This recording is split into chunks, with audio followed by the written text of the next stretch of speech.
Hi guys. C-Drama greets you.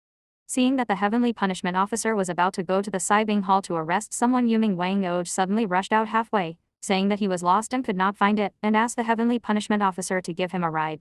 In fact, he was buying An time to escape. Under the cover of everyone, Kuching and An hurriedly slipped out of the back door and returned to the Temple of War to hide for the time being. An blamed herself for causing trouble to everyone, but everyone didn't mind at all and helped analyze which part went wrong. Considering that the secret treasury of the Heavenly Palace is tight, the only possibility is that there is a ghost in the heaven, and the top priority is to investigate it secretly.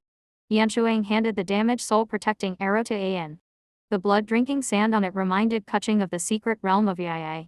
Then everyone split up. Hongyi was responsible for keeping an eye on Saifengdian to check for suspicious persons. Xianxia took Fu Shenjian and others to investigate the duty list of Saifengdian and searched for all the immortals who had access to the drawings and arrow-making process. Kuching and An need to follow the clues through the blood-drinking sand. It turned out that Kinglin wanted to use this opportunity to ask for more cave heaven blessings from the Immortal clan. Unexpectedly, the Immortal clan actually used the Fox clan's sacred object, the Wheel of Nirvana, to quell the matter, so that her plot could not be fully successful. As the demonic army continues to grow, the demonic energy becomes increasingly difficult to conceal. Kinglin asked for Fusion Cave because he wanted a suitable place to settle the demonic army.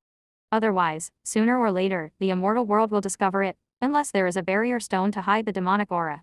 Zuying was ordered to clear away the traces of the fake soul-protecting arrows, but he was discovered by An and Kuching. Yufeng Shenzhen and his people rushed to surround him, but they still escaped.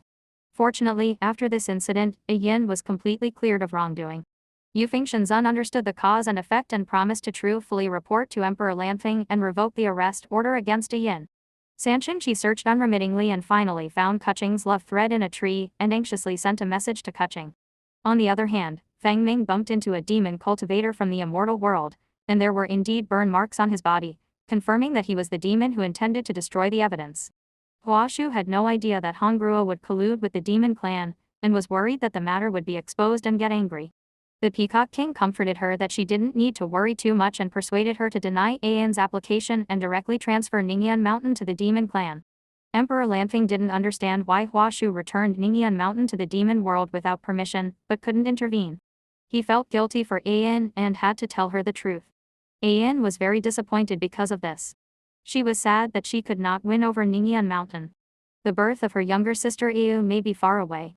After Yanshuang learned about it, he came to comfort An and revealed to her that Kuching had found his love interest.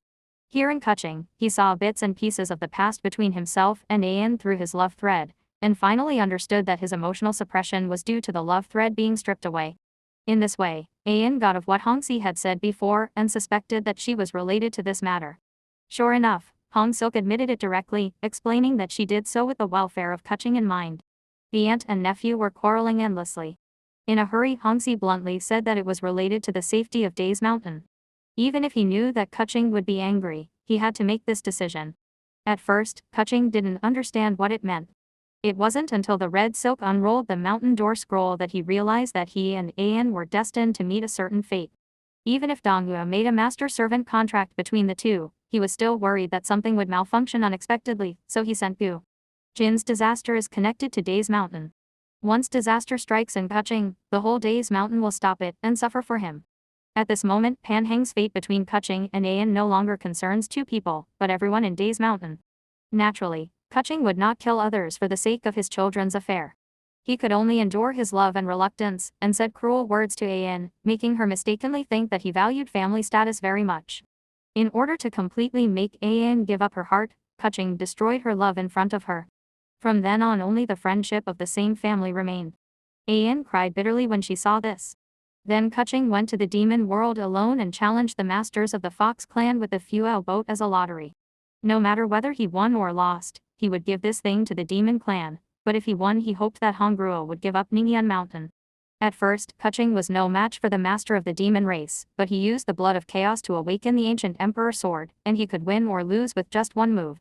Hongruo wanted to get the boundary stone but did not want to provoke Kuching, so he agreed to give Ningyan Mountain to Kuching. Because Kuching didn't want An to know about this, he entrusted Emperor Lanfeng to deliver the Ningyan Mountain token on his behalf. Yin was kept in the dark and did not know the truth. She stayed in Ningyan Mountain in despair to drink away her sorrows. Yanshuang and Hongruo stayed by her side to comfort and enlighten her. As everyone knows, Kuching stood silently not far away, looking at An like this, and felt equally uncomfortable. Mention in the comments if you are waiting for the next episode.